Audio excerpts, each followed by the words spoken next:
So the New York Times is writing about Greg Glassman. Let's get into it.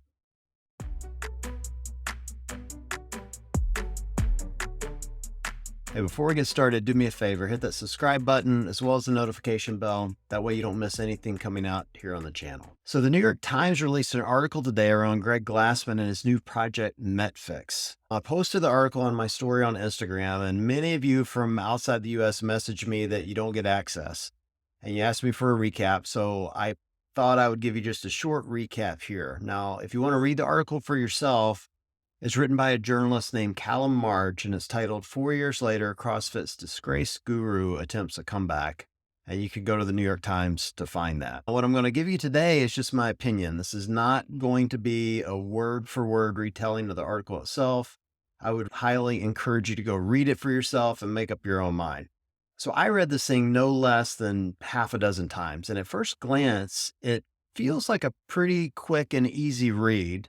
It gives just enough details to get a sense of what's going on. But after reading it a few times, my opinion has shifted. What I want to do here is just walk you through the article as it's broken down into the sections the article is written in and give you a brief opinion on that content.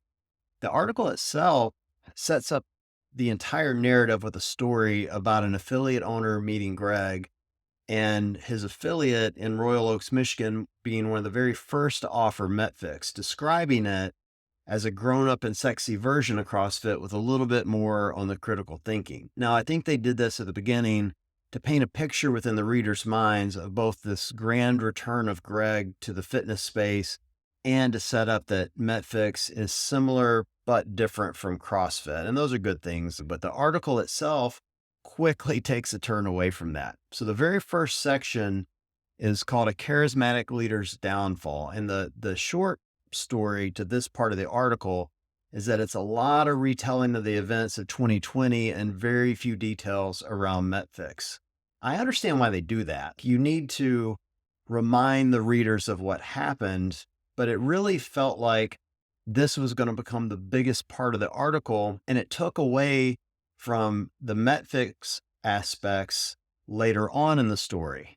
For all the narrative around Greg's controversy, they barely touched on anything that's happened within the CrossFit organization since. And so it really gave the entire article kind of a lack of cohesion for me. It honestly made me feel like the journalist had very little or no interest in telling the full story. He just wanted to focus on the sensational parts of the story. Now, they quickly turned to a section called Finding an Ally. And this part was interesting for me because it's talking about the co-founder of MetFix, Emily Kaplan, and how she has supported Greg both through the controversies and in founding MetFix. Now, I know Emily, I've had her on the show before.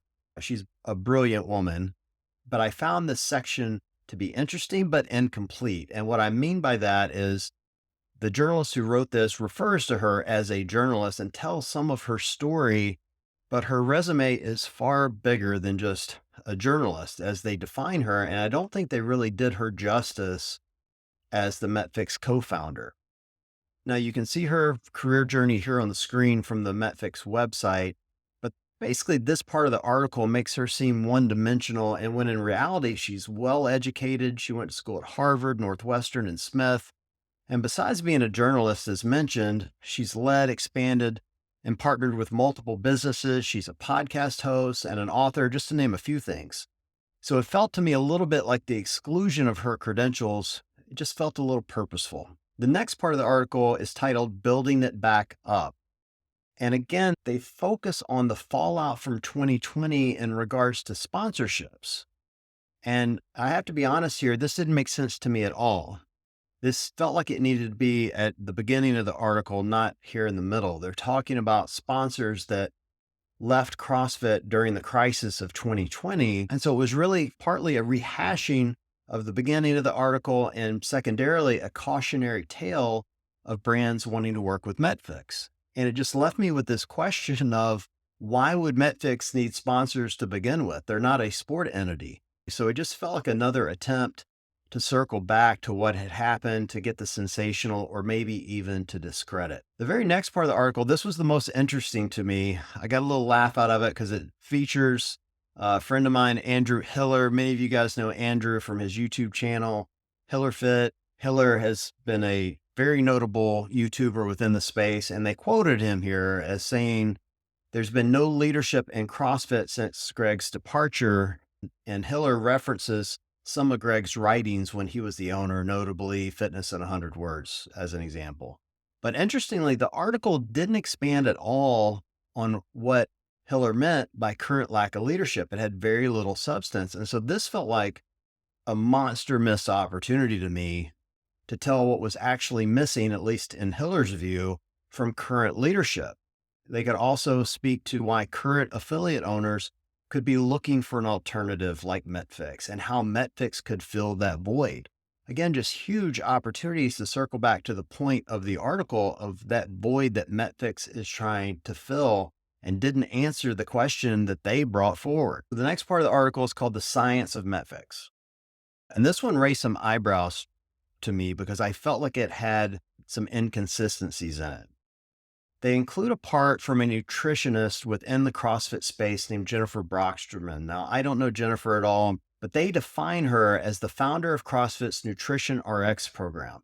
Now, that raised my eyebrow because to my knowledge, she doesn't work for CrossFit and she's not leading the nutrition for the organization in any way to my knowledge. Here's what they quoted her in saying. Jennifer Brocksterman, a registered dietitian and the founder of CrossFit's Nutrition RX program, took issue with some of MetFix's framing of complex issues as black and whites and absolutes. She added, "When you set up a language of absolutes, this is good, this is bad.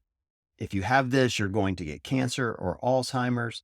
Now you're fear-mongering." Now, when you frame her up as being in charge of CrossFit nutrition and then you quote her, it reads as if she's speaking for the organization. Now, it's very possible this is just a mistake by the author. It could just be shoddy writing.